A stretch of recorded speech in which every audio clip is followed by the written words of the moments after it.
दमदार एक्शन हुआ है या ढीला, ये जानने की ज़रूरत है। स्पेशली ब्रोकरेज रिपोर्ट्स जो आ रही है पहली तिमाही के नतीजों के बाद।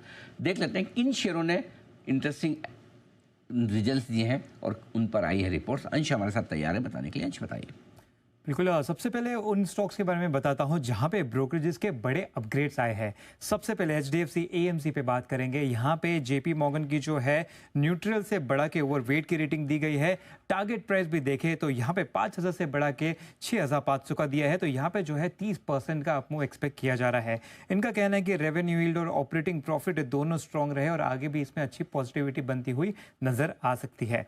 दूसरा स्टॉक यहाँ पे इटर्नल का है। यहाँ पे जो है जेफरीज की तरफ से डबल अपग्रेड हुआ है। पहले होल्ड की रेटिंग थी, वो बढ़ा के अब खरीदारी की राय दी है। टारगेट प्राइस भी जो पहले 250 का था वो बढ़ा के सीधे 400 का कर दिया है। यानी कि यहाँ पे जो है 60% का अपमूव एस्टिमेट किया जा रहा है। इनका कहना है कि मिक्स रिजल्ट्स के बावजूद मैनेजमेंट के कमेंट्री पॉजिटिव रहे, जिसकी वजह से इसमें आने वाले समय में भी अच्छी पॉजिटिविटी बनती दिख सकती है।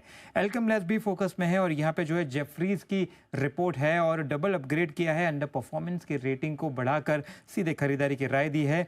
टारगेट प्राइस भी जो पहले 4460 था वो बढ़ा के 6000 कर दिया है। तो यहाँ पे भी एक अच्छा अपसाइड देखने मिल सकता है। टोरेंट फार्मा पे भी रिपोर्ट है, जेफरीज की तरफ से खरीदारी की राय बरकरार। टारगेट प्राइस बढ़ा के 4200 का कर दिया, यानी कि 12% ऊपर की तरफ का अपसाइड।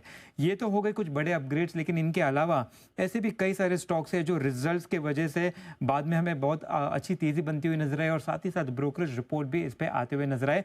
ये लिस्ट भी सामने ले आते हैं। सबसे पहले तो यहाँ पे हमें कार ट्रेड नजर आ रहा है। यहां हम देखें तो नमूरा की खरीदारी की राय बरकरार है। टारगेट प्राइस भी बढ़ा के 2388 का किया है और रिजल्ट के जस्ट बाद देखें तो स्टॉक जो है ऑलमोस्ट यहां पे 20% उछलता हुआ नजर आया है। मुथूट फाइनेंस की बात करें तो यहां पे जेफरीज की खरीदारी की राय बरकरार है और टारगेट प्राइस जो है बढ़ा के 2950 किया है, यानी कि 11% का अपसाइड। रिजल्ट के बाद देखें तो यहाँ पे स्टॉक जो है ऑलरेडी 11% चढ़ चुका है।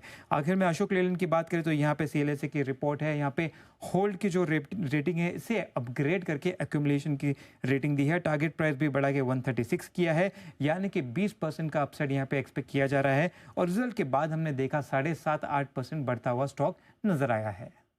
तो ये कुछ स्टॉक्स थे जो कि रिजल्ट्स के बाद ऑलरेडी चल चुके हैं, तो इनको भी हमने मेंशन किया है। हालांकि अपने टारगेट्स के आसपास ही ये सभी स्टॉक्स कारोबार कर रहे हैं, तो इसलिए। लेकिन कुछ स्टॉक्स देखिए, एल्केम है, जोमेटो है, टोरेंट फार्मा, एचडीएफसी एएमसी, यहाँ पर कुछ बड़े अपग्रेड्स देखने को मिले हैं रिजल्ट्स के बाद और अभी भी उन स्टॉक्स में एक्शन बना हुआ है। काफ़ी सारे स्टॉक्स पर तो हमने चर्चा की, लेकिन एक बार एचडीएफसी एएमसी इस पर सलाह ले लेते हैं।